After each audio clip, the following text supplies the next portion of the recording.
Peba yango bokonza likolo pokota il faut yika piko ba violent nde bakokota na bokonza likolo bato oyo bako persevere tina suka bato oyo bakondimela Yesu pe bako pratike makambo nyonso Yesu aza kosenga bango nde bakokota na likolo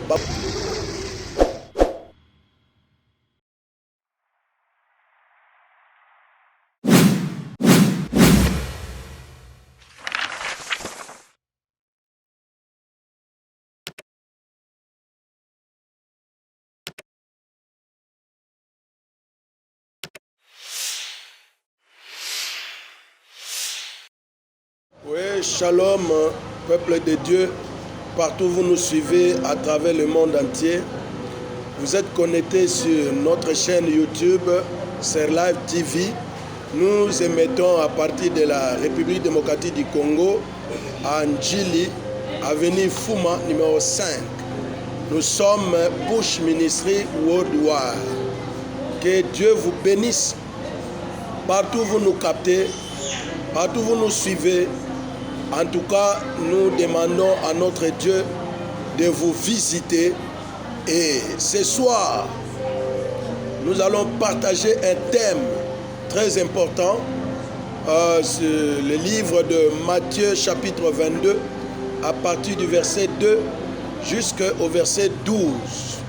La Bible parle là-bas à propos des appelés et des élus. Alors, la parole de Dieu déclare que le royaume des cieux est semblable à un patron qui a organisé des noces. Alors, pendant qu'il avait besoin des invités, il a envoyé ses serviteurs pour aller chercher des invités, pour aller appeler des gens, et tout le monde n'était pas disposé. Tout le monde avait une excuse et personne n'avait répondu favorablement par rapport à la grandeur de ces invités, des invités d'honneur. Mais ces jours-là, ces patrons-là étaient fâchés. Alors il envoya ses serviteurs pour aller prendre n'importe qui où il trouverait sur la route, aux arrêts de bus, partout. Mais, en tout cas, les gens n'étaient pas disposés. Aujourd'hui, dans nos églises, il y a beaucoup des appelés, beaucoup de fidèles, mais il y a peu des élus. Peu de personnes s'investissent de manière sérieuse dans l'œuvre de Dieu. Les appelés et les élus. La Bible dit dans le verset 14, plus précisément, il y aura beaucoup des appelés, mais peu des élus. Balingami bisika nyoso bozolanda biso. Bozali connecté na chaîne na biso YouTube Serlive TV. Bozolanda Pasteur Hilaire Mayulu. Il y a Push Ministry Worldwide. Tozali Église ya Kinshasa. Tozwami na Balabala Fuma, numéro 5, na quartier 5, na commune Njili, Kinshasa, République démocratique du Congo. Tozolobela natina babianga mipe baponami.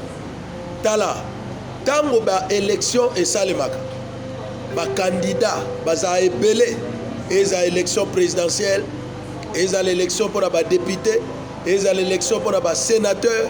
En tout cas, les candidats sont ébélés. Mais, les ponami sont ébélés. Pour le ponama, il faut au côté de critères. Il faut remplir critères. Alors, au konziali kolope zali bongo. Babengami bakozali belé. Bandimi bakozala ebele bato bayoki liloba na Nzambe baza ebele bato bayambi Yesu baza ebele mais bato bandimeli na ndenge ya solo pe baza ko pratiquer penza ba recommandation ya Yesu na ndenge sengeli baza mingi te yango ozomona kokota na lola ekozala pasi bible kuta ezoloba tonga lidusu ya tonga chameau akoleka na lidusu ya tonga na pete mais ekozala pasi mingi po ete bato bakota na bokonzi ya likolo ndeko na nga bisika nyonso ozolanda biso na Afrique na Europe na Amérique na Asie na Australie balingami banso o balandaka biso na nzela ya chaîne na biso Ser Live TV boyeba yango bokonzi ya likolo pokota ifo yika mpiko baviolent nde bakokota na bokonzi ya likolo bato oyo bakopersevere ntina suka bato oyo bakondimela Yesu mpe bakopratike makambo nyonso Yesu aza kosenga bango nde bakokota na likolo bakokota na bokonzi ya likolo. Ndeko kosuka kaka na kondimela Yesu te, kosuka kaka na bamiracle te, kosuka kaka na baguérison te, kosuka kaka na bavoyage te, kosuka kaka na libala te. Zala na souci un jour okota na bokonzi ya likolo omona Abraham, omona Moïse, omona Eli, omona bakretien nyonso o bakufa arme dans la main na kombo na Yesu na monoko na bango. Ekoza kitoko mingi babeangami na baponami. Okozala wapi, okose positionner wapi, do bisika yo kozala ezo dépendre na choix na yo. Ndenge ozotambola na se ya moi oza kosala déjà choix bipai wapi yo kene kolekisa vie éternelle na yo. Soki vie éternelle na yo okene kolekisa ngo na lola, alors il faut non seulement ozala mobiangami kasi ozala moponami, oponama kombo na yo ekomama na buku ya bomoi, le livre de vie. Wana okota na bokonzi ya likolo okomona basantu nyonso, okomona Paul, okokutana ba Daniel, okomona Élysée, okomona prophète Eli, okomona Joseph, okomona Moïse oyo abimisa bana Israël na Égypte. Donc suka kaka te ya kozala mobiangami, mais il faut koma ti na kati ya kozala moponami. Et poponama obengama moponami ya Nzambe, il faut remplir, il faut ba fruit ya Saint-Esprit za kati na yo. Non seulement koyambi Yesu lokola mokonzi pe mobikisi na yo, non seulement okendaka église, mais il faut pratiquer liloba na Nzambe. Bolingo ezala kati na yo, bolimbisi ezala kati na yo, patience ezala kati na yo. Do ba fruit ya Saint-Esprit ndenge ekomami na kati ya Galate 5 kobana verset 16 eti okiti na 22 kuna bazotangela biso ba fruit ya Saint-Esprit et bazolobela biso marchez selon l'esprit et vous n'accomplirez pas les désirs de la chair. Et Bible elobi biso na mokanda ya 2 Corinthiens chapitre 5 verset 17, si quelqu'un est en Christ, il devient une nouvelle créature. Ce sont les nouvelles créatures et qui ont résisté jusqu'à la fin. Bangonde bakota na bokonzi likolo babiangami pe baponami. Les appelés et les élus. Il y aura beaucoup des appelés mais peu des élus. Moto akokota na lola pona titre na ki pasteur azate. Oya kokota na lola pona titre na ya moyembi azate. Oya kokota lola pona mbongo azate. Okota na lola kaka soki o koti na kati ya élection divine. Nzambe aponi yo kombo na yo komami na liste ya bato o Yesu Kristo abeti tolo. Nenge Nzambe abeta tolo na Job, un homme juste, un homme intègre. Est-ce que mon frère, ma soeur, là où tu me suis? Est-ce que tu es intègre dans ce que tu fais? Est-ce que tu es correct dans ce que tu fais? Est-ce que tu vis bien avec les gens qui t'entourent?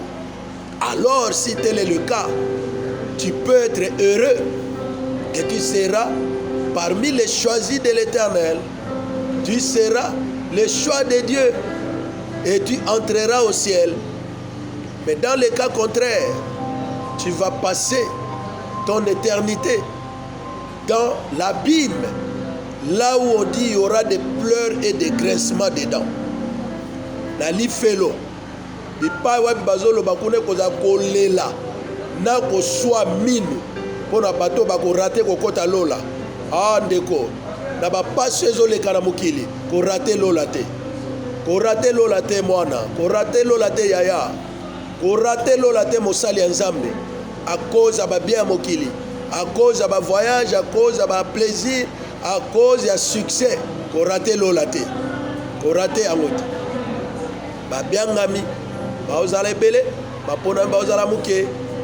Eza lokola concours, il y a examen, les examens d'état, ils ont la baccalauréat, ils ont la doctorat, ba candidat ba koza ebele, mais moto oyo ba ko benga ye diplômé, moto ba ko benga ye docteur, eza moto oyo a rempli na ba critères ya jury oyo ça la délibération. Alors Jésus Christ tant bat ba kota lola Bible lobi na bokonzi ya lola corruption ekozala te, na bokonzi ya lola trafic d'influence ekozala te, kaka bato bako remplir ba condition ya éligibilité bango nde bako kota na lola. Linga un jour au monde Étienne, un jour au monde Lazare, un jour au monde apôtre Pierre, au monde apôtre Paul, et aux akitoko mingi soko ozala parmi ba élus ya Nzambe.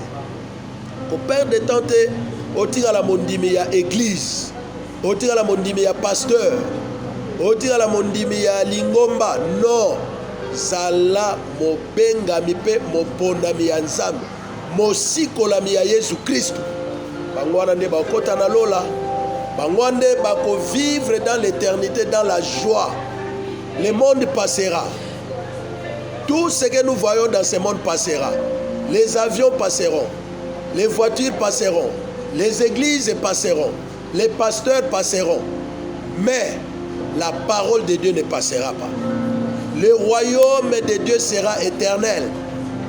Mais notre vie ici sur la terre n'est pas éternelle.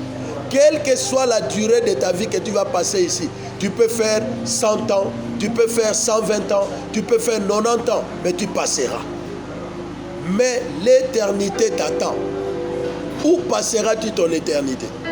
Si c'est dans le royaume de Dieu, et si tu souhaites passer ton éternité dans le royaume de Dieu, alors ne t'arrête pas seulement à être un appelé, mais sois un élu de Dieu.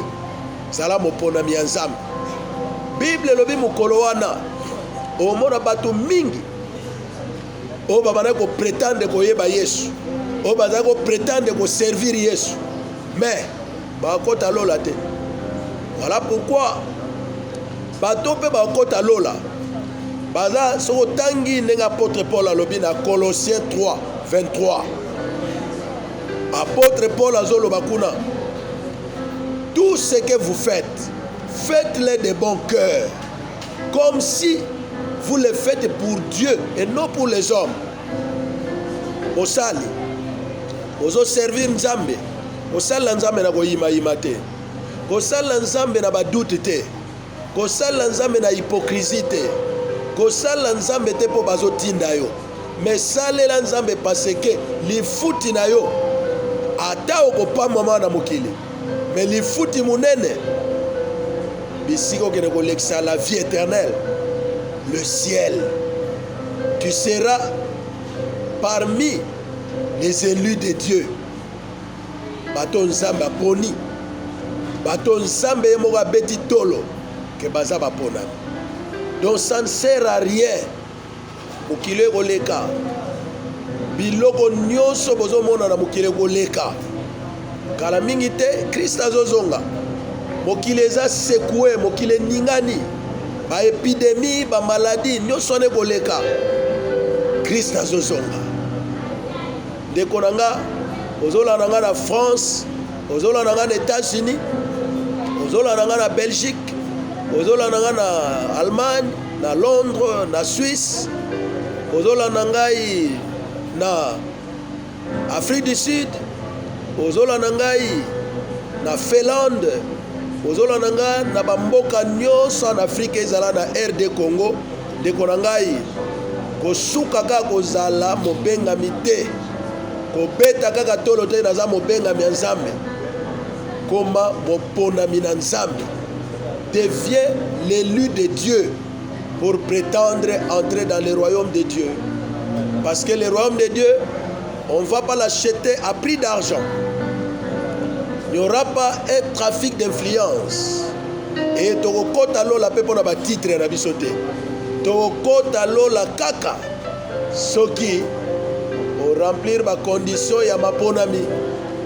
Remplir ba condition ya élection ya kobengama mwana ya Nzambe ya solo wazali brisé wazali né de nouveau wazako vivre dans l'amour dans la fraternité dans la compassion et dans la crainte de Dieu.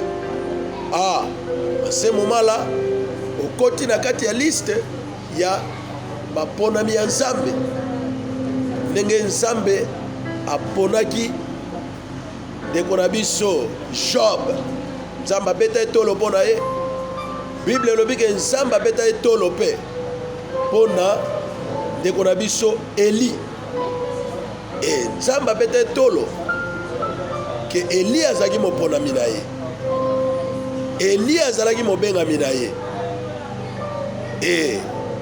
mokolo oyo Eli abandaki komata Bible elobi amataki lolenge Yesu Kristo amataki mokolo oyo asekwaki.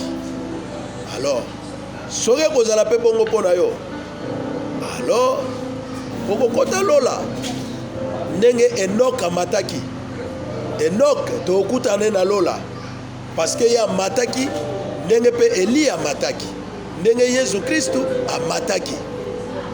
Donc bazaki baponami na Nzambe peuple de Dieu bana push ministry bana Nzambe ba Kristo na mokili mobimba esika bozolanda biso ndeko na nga zala na esengo soki o réussi kozala moko ya baponami ya Nzambe ekozala kitoko mingi mpona yo. Vraiment Nzambe na ngai apambola bino bisika nyonso oyo bozolanda biso na pokwa ya lelo na émission na biso oyo les appelés et les élus babengami mpe baponami.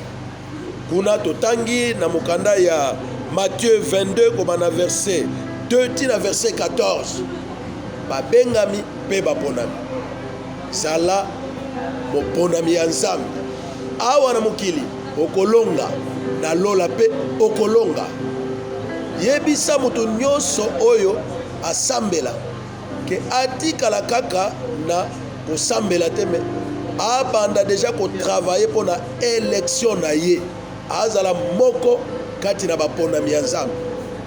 Kuna nde toza na esengo tanto kovivre na se ya tolo ya Yesu Kristo. Yesu akoyamba biso, Yesu akopangusa ma ya miso na biso, Yesu akolatisa biso ba couronne ba élu nyonso Yesu akolatisa bango couronne ndeko ngala osepela mpe olata couronne. Voilà pourquoi soko za na besoin kobenga biso tu peux nous contacter sur nos numéros 081 000 20 21 081 000 20 21 ou encore tu peux nous appeler sur 090 466 44 06 090 466 44 06 ou encore si tu nous appelles à partir de l'extérieur de la RDC, tu peux formuler plus 243 90 466 44 06 plus 243 90 466 44 06 et tu atteindras le pasteur Hilaire pour un conseil, pour une exhortation, pour la prière. Et si tu veux, tu peux nous contacter aussi immédiatement sur notre adresse Push Ministry Kinshasa sur avenue Fuma, numéro 5, quartier 5, dans la commune de Njili, district de Tchangu, République démocratique du Congo. Peuple de Dieu, nous vous bénissons partout où vous nous captez. Que le Seigneur vous bénisse. Soyez non seulement les appelés de Dieu, mais devenez des élus de Dieu. Et le Seigneur vous bénira. Le ciel vous bénira. Et je voudrais prier pour quelqu'un qui me suit en Afrique, aux États-Unis d'Amérique, en Europe, en Asie, Australie, en RD Congo, partout où vous me suivez. Si vous avez un problème, jusque-là vous traînez les pas. Bien que vous avez déjà cru en Jésus, mais vous ne vivez pas votre vie chrétienne comme cela se doit. Sache-le que tu es en train de rater ton ticket pour le ciel. Donc tu ne seras pas classé parmi les élus qui monteront au ciel. Donc change ta vie. Change ta façon de voir les affaires du royaume de Dieu. Ne néglige pas les dons que Dieu a mis en toi. Ne néglige pas ce que Dieu cherche en toi. Que tu deviennes une bénédiction pour les autres. Okoma lipambo lipona baninga, okoma nzela o Yesu akoleka po bato musupe babika. Alors, tango Yesu akoya, mutuna mutako mema. Batoyo ye amemaki kati na Yesu. Wana ozala pe kati na baponami ya Yesu Christ. Si tel n'est pas le cas, sozo umisa tango de kokolekisa su tango te.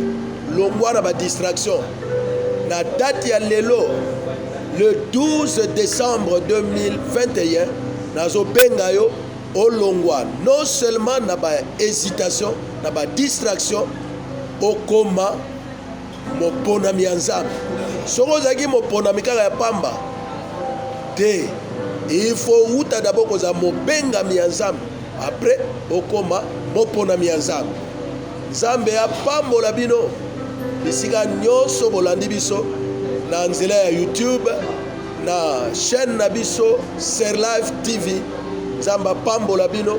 So bo contacter biso na ba émission na ba numéro to pesi bino s'il vous plaît. Oko atteindre biso et to yeba suko solola parce que télévision za ngonga. Nzambe pambola bino, pambola bino, pambola ba famille na bino. Et Bible le dit que si tu crois au Seigneur Jésus-Christ, tu seras sauvé toi et ta famille. Donc le salut que tu as, tu dois l'amener dans ta famille pour que ta famille soit aussi élue, pour que les jours de l'enlèvement, tu puisses partir avec ta femme, ton mari, tes enfants, tes frères, tes parents. Et alors, nous tous, nous serons dans la joie. Et n'oublie pas, le retour de Jésus est proche. Et quand Jésus reviendra, il ne mettra plus ses pieds sur la terre. Il s'arrêtera dans l'espace. Et ceux qui l'ont reçu, ceux qui sont classés parmi ces élus, seront enlevés en un clin d'œil. Et nous nous retrouverons dans l'espace pour célébrer Christ et pour vivre notre vie éternelle dans la joie, dans la paix. Que Dieu vous bénisse.